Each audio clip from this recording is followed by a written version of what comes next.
مفتی طارق مسعود special.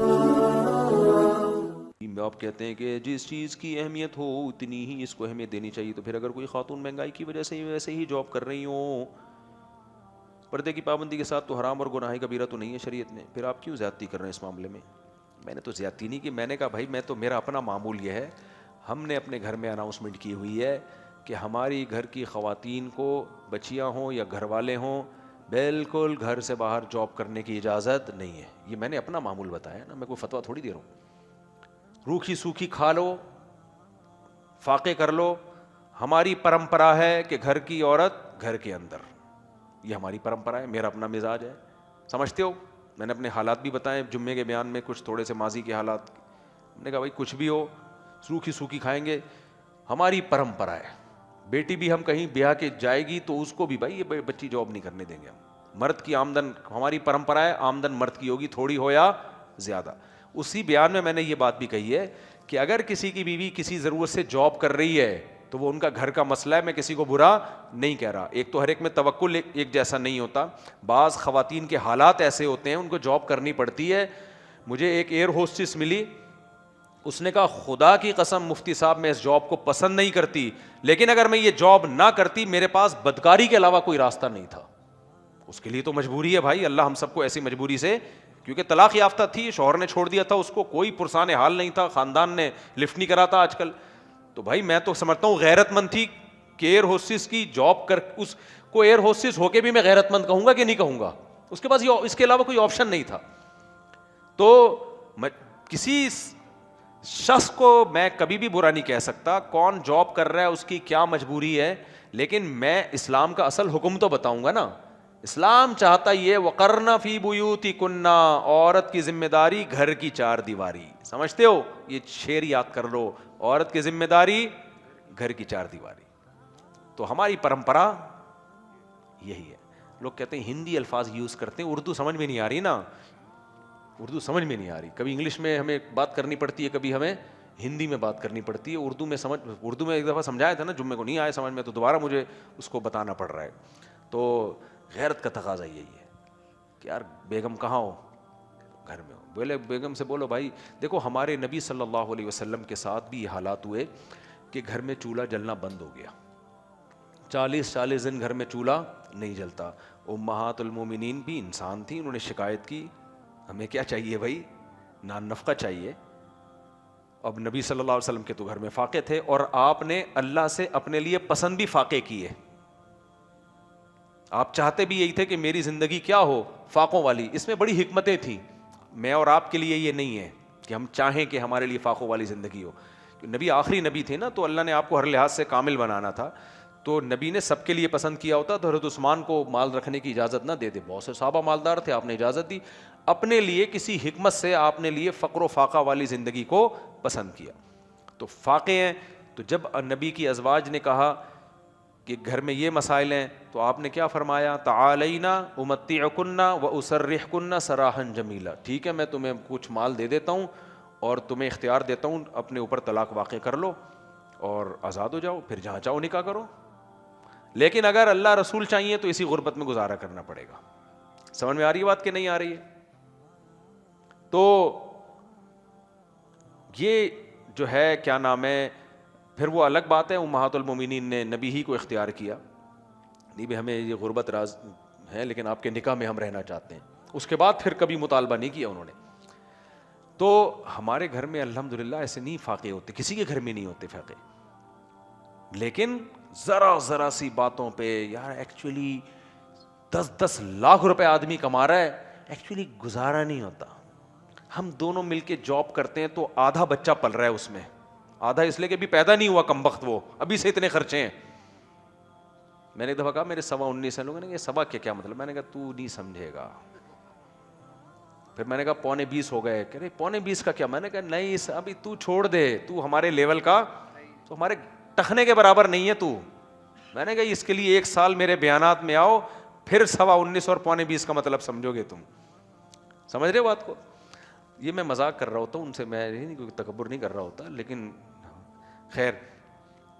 تو اب میری ذمہ داری ہے نا لوگوں کو بتاؤں یہ کون سا کلچر ہے یار. تمہارے بچے بھی نہیں ہیں, ایک ایک دو دو بچے لے کے تم گھوم رہے ہو, اور تم کہہ رہے ہو دونوں کا جب تک دونوں, یورپ امریکہ میں تو ایسا ہی ہے, کہہ رہے ایکچولی جب تک مل کے نہ کمائیں تو گزارا نہیں ہوتا. کمبختوں پھر امریکہ گئے کیوں ہو تم تو گئے اس لیے کہ وہاں دولت زیادہ ہے. اس سے اچھے تو یہاں نہیں ہے. 20 بچوں کو لوگ پال رہے ہوتے ہیں, ایک ایک آدمی بیوی کو بھی کھلا رہا ہے, 20 نہیں تو 4 بچوں کو تو کھلا ہی رہا ہوتا ہے. جاتے ہیں یورپ میں امریکہ میں کہ پیسہ ہے, اور وہاں جا کے کیا کر رہے ہیں, ایکچولی یہاں گزارا نہیں ہے. گزارا نہیں ہے تو پھر وہیں رہ لیتے پاکستان میں یار. تو کھوپڑی آؤٹ ہوئی ہے. تو سب مل کے جاب کر رہے ہیں, تو میں دیکھ رہا ہوں کلچر تباہ ہو رہا ہے. اس کے سائڈ افیکٹ اتنے زیادہ, بیویوں پہ اعتماد آہستہ آہستہ ختم. اعتماد یار پتہ نہیں آفس میں کیا ہو رہا ہے اس کے ساتھ, بیوی کو شوہر پہ اعتماد, شوہر کو بیوی پہ اعتماد, اتنے مسائل ہیں نا اس کے. تو ہم قرآن کو مانتے ہیں یار. اللہ نے کہہ دیا وَعَلَى الْمَوْلُودِ لَهُ رِزْقُهُنَّ وَكِسْوَتُهُنَّ بِالْمَعْرُوفِ, کہ خرچہ سارا کس کے ذمے ہے, مرد کے ذمے. قرآن کہتا ہے الرجال قوامون علی النساء بما فضل اللہ بعضهم علی بعض وبما انفقوا من اموالهم, مرد گھر کا سربراہ ہے کیونکہ خرچ کرنا کس کے ذمے ہے, مرد. جب اللہ نے ڈال دیا آدمی کے ذمے ہے تو پھر اس سے جاب کیوں کرا رہے ہو تم. ہاں کچھ فیلڈ ایسی ہیں جس میں خواتین کی ضرورت ہے, جیسے میڈیکل سائنس کی فیلڈ میں. اب کسی کی بیوی ڈاکٹر ہو, اس کو تو میں مشورہ دیتا ہوں بھائی سے کلینک, انسانیت کی خدمت کی نیت صحیح کروا لو, کلینک کھولے یہ, تاکہ اس کی جو قابلیت ہے وہ فائدہ تو ہو نا امت کو. خواتین کا ہی علاج کر لے, پھر فیس بھی لے لے, اس پہ کیا جا رہا ہے. لیکن ہر فیلڈ میں گھسیڑ رہے ہیں. کال سینٹر میں لڑکیاں, اب تو دکانوں میں بھی ریسپشن پہ لا کے کس کو بٹھا دیا ہے, جم خانوں میں لڑکیوں کو ریسپشن پہ, وہاں لڑکے ڈولے دکھاتے ہوئے آ رہے ہوتے ہیں اس کو, یہ دیکھو جا رہا ہوں, واپسی بھی ڈولے دکھاتے ہوئے جا رہے ہوتے ہیں. اس نے اتنے ڈولے دیکھ لیے, اب اس کے شوہر کے اگر ڈولوں کا سائز وہ نہ ہوا, اس کو میاں پسند آئے گا؟ کیا خیال ہے؟ وہ کہے گی یار ادھر تو ایسے ایسے میں نے بندے دیکھے ہیں, یہ کیا ہے, یہ کیا ہے. ابھی میں زیادہ ڈیٹیل میں نہیں جاتا. ہر جگہ موبائل بیچنے کے لیے کون بیٹھی ہوئی ہے, لڑکی. موبائل کا لڑکی سے کیا تعلق. بائک پہ جو ہے نا ایڈ آ رہا ہے تو لڑکی بٹھائی ہوئی ہے. کیا جمشید کو بٹھا کے بائک پہ نہیں لے جا سکتا؟ عورت ہے, یہ کیا ہے بنا دیا یار. تم جو مجبوری میں کر رہی ہیں بھائی. میں کسی کو, میں نے بتایا کسی شخص کو, میں شخص واحد کو, کسی عورت کو برا نہیں کہتا, اس کی وہ مجبوری وہ جانے. لیکن میرے بھائی یہ یورپ سے آیا ہوا کلچر ہے. یہ گوروں پہ جچتا ہے, کافروں پہ جچتا ہے, مسلمانوں پہ نہیں جچتا. مجھے ایک جملہ یاد آتا ہے, ہمیں یاد ہے ہم بچپن میں بڑا سنا کرتے تھے کہ بہنوں کا کام ہے بھائیوں سے کھانا. عورتیں خود کہتی تھی, ان کو یہ احساس تھا ہمارے مردوں کا کام ہمیں کھلانا ہے, ہم نے گھر میں شہزادیوں کی طرح رہ کے کھانا ہے. عورتیں کہتی ہیں ہم شہزادیوں کی طرح نہیں کھا رہے. بس کرو, جھوٹ مت بولو. تمہارا میاں خان سامہ ہے, جس دن 6 انڈے نہ لے کر آئے دیکھو اس کا حال کیا ہوتا ہے. مکھن لانا بھول جائے حال کیا ہوتا ہے. تو شہزادیوں کی طرح ہی تو کھا رہی ہو. لڑتی ہیں اپنے میاں سے, لڑیں بھائی, لڑنا بھی چاہیے ان کو. بھائی اب رخصت کر کے لائے ہو تو گیس بجلی کا بل تم دو گے, بچوں کی پڑھائی کے پیسے تم دو گے, لڑتی ہیں اس پہ.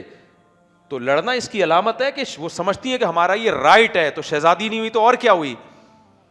جاب کا سلسلہ اگر شروع ہو گیا میرے بھائی, تو سب سے پہلے آہستہ آہستہ مرد اپنی ذمہ داری سے ہاتھ کھینچے گا. وہ کہے گا جب آدھا بل تو دے گی آدھا میں دوں گا. اس کے بعد مرد ایسا اپاہج ہوگا نا, وہ کہے گا پورا بل تو دے گی, بچوں کی فیسیں بھی, بچہ جنے گی بھی تو, خرچہ بھی تو اٹھائے گی. یہ ملکوں میں ہو چکا ہے, بہت سے ملکوں میں یہ ہو چکا ہے کہ مرد 1 روپے خرچ نہیں کرتے, سارا خرچہ عورت. ابھی تو یہ ہو گیا نا گرل فرینڈ اور بوائے فرینڈ اپنے اپنے خرچے پہ دوستیاں. کچھ وقت کے بعد ایسے ملک بھی ہیں, یہ حقیقت بن چکی ہے کہ گرل فرینڈ بوائے فرینڈ کو اپنے خرچے پہ پالتی ہے. سمجھتے ہو؟ نہیں آ رہی سمجھ تو جاؤ بھاڑ میں, ایسی کی تیسی کماؤ بیگم, بولے جاؤ بیگم. غیرت پیدا کرو, غیرت کے بعد سب کچھ سمجھ میں آ جاتا ہے. جب غیرت ہی نہ ہو تو پھر نہیں آتا سمجھ میں. کبھی کبھار نا میرے پاس آ کے بیٹھا کرو, جو فیملیوں کے کیسز آتے ہیں, لوگوں کے راز فاش نہیں میں کرنا چاہتا کہ کس قدر معاملات خراب ہو رہے ہیں. اور یہ دور الگ دور ہے. آپ کی بیوی خوبصورت ہے نا, کوئی نہیں دفتر میں چھوڑے گا اس کو, بتا رہا ہوں. بڑے حرام خور بیٹھے ہوئے آج کل. بس صورت ہے تو کوئی لفٹ نہیں کرائے گا, تم خود ہی نہیں کراؤ گے تو باقی کون کرائے گا. آج کل عورت کی قیمت پتہ ہے کیا ہے؟ نہ یہ قیمت ہے کہ وہ ڈاکٹر ہے, نہ یہ قیمت ہے کہ وہ پائلٹ ہے, نہ یہ قیمت ہے کہ وہ انجینئر, کوئی قیمت نہیں, اس کی قیمت ہے خوبصورت ہے. ہر مرد لائن مارنے کی کوشش کرے گا اس کو, چاہے وہ میرڈ ہو چاہے وہ ان میرڈ ہو, ہر مرد لائن مارنے کی کوشش کرے گا اس کو. دفتروں میں ہر جگہ راز فاش ہونے کا خوف نہ ہوتا. میں تمہیں حالات بتاتا ہوں جو لڑکیوں نے ہمیں بتائے ہیں, کیا ہو رہا ہے ہمارے ساتھ. سمجھ میں آ رہی ہے بات؟ اس لیے گھر کے اندر رکھو, عزت کے ساتھ کھلاؤ پلاؤ, اللہ کی بھی مدد ہوگی, اللہ مال میں برکت دے گا. مرد کے مال میں اللہ نے, چونکہ اللہ نے اس کی ذمہ داری ڈالی ہے تو اللہ برکت دیتا ہے. ایک خاتون نے کہا میری ساس کہتی ہے کہ کماؤ کیونکہ اپنا گھر بنانا بہت ضروری ہے, تو میرے بیٹے کی آمدن میں گھر نہیں بنے گا. تم بھی کہو یار میں بچے بھی پیدا کر رہی ہوں, پال بھی رہی ہوں, گھر بھی میں, یہ گھر سنبھالوں بھی میں. میں نے کہا بغاوت کرو ایسی ساس سے. میں نے کہا بولو میں نہیں جا رہی, تیرے بیٹے کا کام ہے مجھے کھلانا, ساس سے کون لڑے گا. آپ کہتے ہیں کہ مفتی صاحب جب آپ قرآن و حدیث میں ہو بھی ہو چکا, جلدی سے بھائی میرے بھائی مجھے بھی کام ہے, 4 بج رہے ہیں گھڑی میں, دیکھو آپ ملک ترقی کرے گا. دیکھو مفتی صاحب رفع الدین کے بارے میں حدیث فرماتے ہیں, ابے بھائی پھر وہی بات, اہل حدیث فرماتے ہیں کہ نبی نے رفع الدین ہمیشہ کہ کسی رکعت میں نہیں چھوڑا. غلط کہتے ہیں اہل حدیث, ایسا نہیں ہے, کرنا بھی ثابت ہے نہ کرنا بھی ثابت ہے. مفتی سے پڑھائی کی غورت سے, سارے اہل حدیث ایسے کہتے بھی نہیں ہیں. اہل حدیثوں میں 20 قسم کے لوگ ہیں. کوئی کہتے ہیں ایسا نہیں ہے, ایسا بھی ہے, وہ بھی ٹھیک ہے, یہ بھی ٹھیک ہے, کوئی کہتے ہیں نہیں یہی ٹھیک ہے, کوئی کہتے ہیں یہ اٹھیک ہے, ٹھیک نہیں, جو رفع الدین چھوڑ دے اس کی نماز ہی نہیں ہوتی. اس طرح کے بھی ہیں, ہر طرح کے اہل حدیث میں آپ کو ملیں گے. مفتی صاحب پڑھائی کی غرض سے حدیث پڑھنے آتے ہیں یا مل جل کر رات گزرے تو کیا چاہیے, اگر کنڈی لگانے کو منع کریں تو اولاد کو برا ہونا چاہیے. میرے بھائی اچھا دوست پڑھنے آتے ہیں تو مل جل کر رات گزاریں تو کنڈی لگا, تو ماں باپ منع کرتے ہیں مت لگاؤ کنڈی. جب ماں باپ منع کر رہے ہیں, دوست ایک کمرے میں بیٹھے تو کنڈی کھول کے بھی بیٹھ سکتے ہیں نا, پڑھنے ہی آ رہے ہو نا. اچھا ہے ماں باپ پڑھتے ہوئے دیکھ لیں کیا جا رہا ہے. گھر میں ابا اماں کی چلے گی بھائی, جن کا گھر ہے, جب آپ کا اپنا گھر ہو جائے گا, اپنے یہ بیوی بچے ہوں گے تو پھر اپنی چلا لینا وہاں پہ. ہمارے جاننے والے کا بیٹا اپنے والدین کو بالکل ٹائم نہیں دیتا, دوستوں میں خوش رہتا ہے, ماں باپ کے ساتھ 2 گھڑی بیٹھ کے بات کرتے ہیں, نہ اپنے معاملات بتاتے ہیں, نہ اگر ماں کچھ پوچھنا چاہے تو کہہ دیتا ہے آپ مت بولیے. ایسے لوگوں کے ساتھ دنیا میں ہی عذاب آتا ہے. کچھ گناہ ایسے ہیں جن کی اللہ تعالیٰ نے نقد سزا رکھی ہے, ادھار پہ رکھا ہی نہیں ہے. تو جو ماں باپ کے ساتھ اس طرح کر رہا ہو نا, ٹائم نہ دے رہا ہو, بات چیت نہ کر رہا ہو, ٹائم ہی نہ ہو, تو دنیا میں ہی ان لوگوں کی زندگی اللہ تعالیٰ برکت چھین لیتے ہیں. دفتروں میں ایسا ہوتا ہے کہ کم عمر والے بڑے عہدوں پر ہوتے ہیں جیسا کہ مینیجر وغیرہ, جب ان کے ماتحت جو ہوتے ہیں وہ ان سے عمر میں کافی بڑے ہوتے ہیں تو ان کے چھوٹے عہدے کی وجہ سے ان کو عزت نہیں دی جاتی اتنی, اور جتنا احترام ہونا چاہیے بڑے کا وہ نہیں دیا جاتا. بھائی نبی نے فرمایا من لم یبجل کبیرنا فلیس منا, جو ہمارے بڑوں کو عزت نہ دے وہ ہم میں سے نہیں ہے. تو بعض دفعہ عمر میں ایک بندہ زیادہ ہے تو اس کو عمر کی وجہ سے رسپیکٹ دینی پڑتی ہے. تو چھوٹے کو یہ نہیں چاہیے اس میں یوں اوئے چاچا یہ لے کر آ, چاچا یہ کر, ایسا نہیں کر. رسپیکٹ کے ساتھ تھوڑا سا آپ عزت کے ساتھ بول دیں کہ بھئی آپ یہ کام کر لیں. ہاں وہ کر ہی نہ رہا ہو تو پھر غلط ہے. پھر آپ اپنے باس کو بتائیں یا کمپنی کو بتائیں بھائی یہ تو اتنی کو رسپیکٹ اتنی دینی پڑ رہی ہے کہ اس چکر میں یہ کام ہی نہیں کر رہے, ورنہ تو نظام خراب ہو جائے گا نا. ہونا تو یہ چاہیے کہ کسی ایسے بڑے کو رکھا ہی نہ جائے. اب ایک مسجد میں جھاڑو پوچھے کے لیے رکھا ایک مولانا صاحب کو, عالم کو. اب میں نے اس پہ اعتراض کیا, میں نے کہا یہ مولانا بھی ہے عالم بھی ہے, رکھا آپ نے اس کو کس کام کے لیے؟ اب نہیں ڈانٹو تو وہ کام نہ کریں, ڈانٹو تو آدمی سوچتا ہے یار علماء کا احترام. تو میں نے کہا یہ کام ہی غلط ہوا ہے. کمیٹی سے میں نے کہا کہ نہیں رکھنا. پھر میں نے مولوی صاحب سے کہا, میں نے کہا یار آپ کو بھی اپنے علم کا احترام کرنا چاہیے, آپ نے کیوں, یہ تو کوئی بھی کر لیتا. کہہ رہے ہیں یار مفتی صاحب میں فارغ ہوا ہوں, کچھ مدرسے میں تو کوئی جگہ ہی نہیں مل رہی, اب کھانا تو ہے نا, کمانا تو ہے, کیا کروں میں. تو یہ بعض دفعہ کنفیوژن ہوتی ہے. تو پھر ان کو میں نے مشورہ دیا آپ کہیں بچوں کو پڑھا دیں, کہیں چلے جائیں, یہ کام نہ کریں آپ. کیونکہ پھر وہ جب کوتاہی تو ہوتی ہے, ماتحت جتنے بھی ہیں چاہے وہ کوئی بھی ہو, کبھی جھاڑو نہیں لگائے گا تو آپ کو بولنا بھی مصیبت ہے, نہیں بولنا بھی مصیبت. امام ابو یوسف رحمۃ اللہ علیہ کو امام حنیفہ نے نصیحت کی تھی کہ کسی بوڑھے کے ساتھ نہیں چلنا. کہا کہ اگر تم پیچھے چلو گے تو ان کی علم کی بے احترامی ہوگی. سمجھ رہے ہیں نا, اور تم آگے چلو گے تو اس کے بڑھاپے کی بے اکرامی. تو بڑا بیلنس رکھنا بڑا مشکل ہوگا, تو ایسا کام ہی نہ کرو. سمجھ رہے ہیں؟ تو اس لیے یہ تھوڑا سا ہو جاتا ہے بعض دفعہ. فوج میں یہ بہت ہوتا ہے, کہتے ہیں بعض دفعہ ایک سینئر جونیئر ہوتا ہے اس کو بڑا عہدہ مل جاتا ہے, اور جو پرانا ہوتا ہے جو سینئر ہوتا ہے وہ اسی, تو وہاں بڑی سنا کنفیوژن ہوتی ہے اس میں. تو یہ بین الاقوامی مسئلہ ہے, یہ سال یہ آپ کی کمپنی کا مسئلہ نہیں ہے, ہر جگہ ہی ہوتا ہے. بعض دفعہ ایسا ہو جاتا ہے کہ اللہ معاف فرمائے, کسی نالائق کو استاذ بنانا پڑ جاتا ہے. اس لیے استاذ بھی سوچ سمجھ کے بنایا کرو تاکہ اس کو عزت دیتے ہوئے اچھا لگے انسان. اور سب سے بڑا مسئلہ پتہ ہے کیا ہوتا ہے؟ جب کسی بے غیرت کو داماد بنا لو, بعد میں پتہ چلے کہ یہ کیا ہے, اس سے نہ انتقام لے سکتے ہو. اس لیے داماد بنانے سے پہلے بہت سوچا کرو. جی آخری سوال. جائز کام کے لیے رشوت دینے کے بجائے سوال یوں کریں, اپنے جائز حق کی وصولی کے لیے رشوت دینا یہ جائز ہے.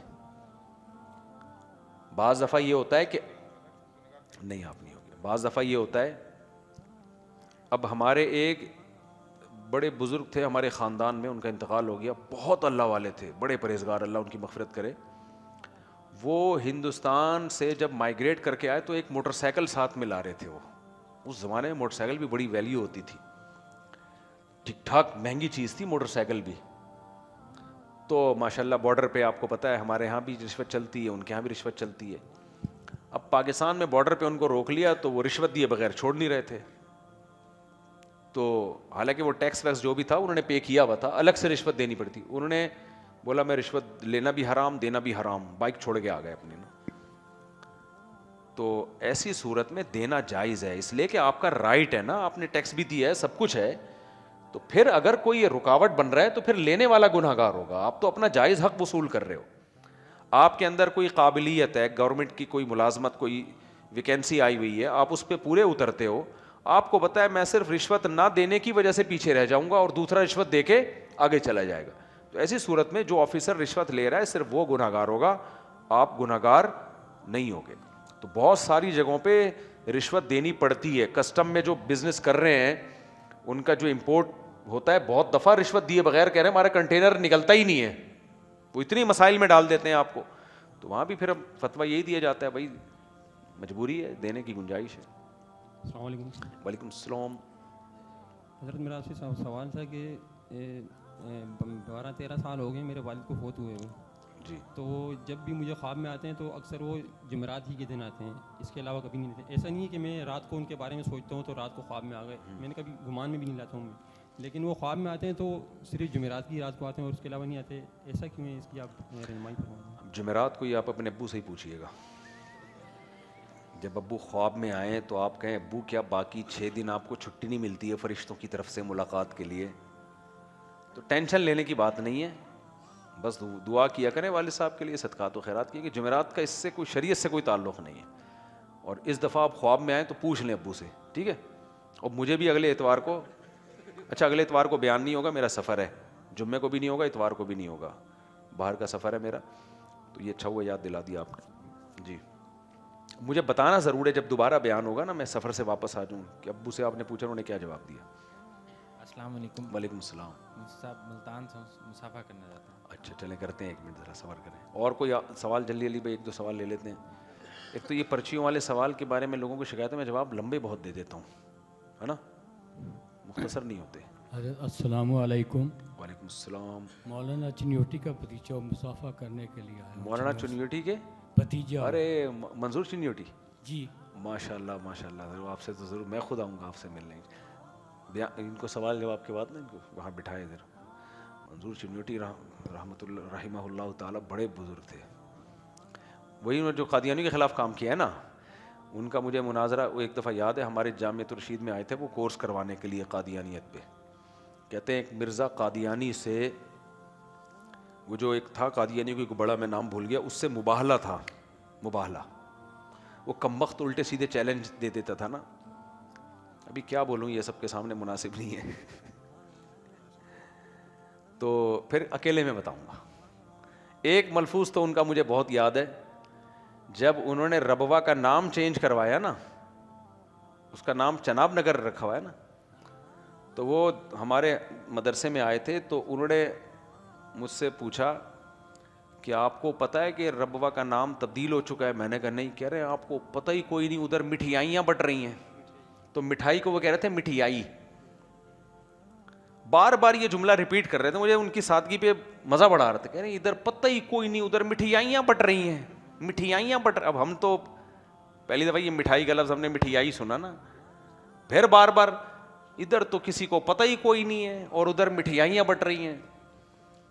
تو مٹھائی کو مٹھیائی کہتے تھے. قادیانیوں کی بڑی واٹ لگائی ہے انہوں نے. ہاں ایک دفعہ وہ کہنے لگے, ان کی عمر ماشاءاللہ کافی تھی نا, تو ہم نے پوچھا حضرت کیا راز ہے آپ کی صحت کا, کیا آپ کی؟ کہتے ہیں یہ قادیانیوں کی بد دعائیں ہیں جو آج اللہ نے مجھے زندہ رکھا. اگر وہ بد دعا نہ دیتے تو شاید دنیا سے جا چکا ہوتا. بڑا کام کیا جی, اللہ ان کو ان کی مغفرت کرے, ان کے درجات بلند کرے. ملتے ہیں انشاءاللہ جی. اور بھائی کوئی سوال؟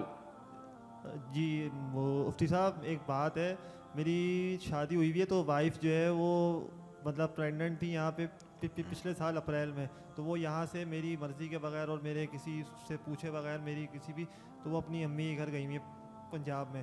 تو وہاں پہ ان کی میری بیٹی ہو گئی. تو انہوں نے جب بیٹی ہاسپٹل میں پیدا ہوئی تو انہوں نے کوئی فون مجھے نہ بتایا, نہ کچھ کرا, نہ کچھ بھی. اب وہ صرف جب بھی مجھے فون کرتی ہیں وہ کہتی ہیں کہ مجھے صرف خرچہ چاہیے, یا آپ کی بیٹی ہے آپ مجھے میرے کپڑے بھیج دیں, مجھے یہ چاہیے. اور وہ مجھ سے پوچھے بغیر جو میں نے حق مہر میں ان کو دیا تھا وہاں پہ سونا وغیرہ, وہ کہہ دیا میں نے, آپ نے مجھے خرچہ نہیں بھیجا تو میں نے وہ سونا بیچ دیا. ابھی وہ مجھ سے جھوٹ کہہ رہی ہے کہ میں نے 3 لاکھ کا بیچا, اور وہ سارا خرچہ آپ کی بیٹی جب پیدا ہوئی یہ سب اس پہ ہوا. اب وہ بلا وجہ کی جو ہے دیکھیں وہ تو اب آپ کا پرسنل میٹر ہے نا, وہ دونوں طرف کی بات سن کے ہی میں کچھ فیصلہ کر پاؤں گا. کہ صرف خرچہ مانگ رہی ہے. اور یہاں پہ شرعی مسئلہ یہ ہے کہ بیوی جب شوہر کے پاس نہ ہو تو شوہر پہ اس کا نان نفقہ واجب نہیں ہے. مسئلہ تو یہ ہے. لیکن اب وہ کیوں گئی ہیں, کیا ہوا تھا, کیا مسئلہ چل رہا تھا آپ دونوں کے لیے, تو پھر جب تک تفصیل سے بیٹھ کے ان کی بات بھی نہ سنی جائے, آپ کی نہ سنی جائے, تو میں تو فیصلہ نہیں کر سکتا نا. عام مسئلہ شریعت میں یہی ہے کہ بیوی اگر شوہر کے پاس نہ ہو, شوہر کی مرضی کے بغیر گئی ہو, تو شوہر کے ذمے اس کا نان نفقہ ہے نہیں, وہ مطالبہ کر نہیں سکتی نان نفقے کا. اب آپ کا کیس کیا ہے یہ آپ جانیں, آپ کے گھر والے جانیں, وہ پھر بہت لمبا بیان ہو جائے گا.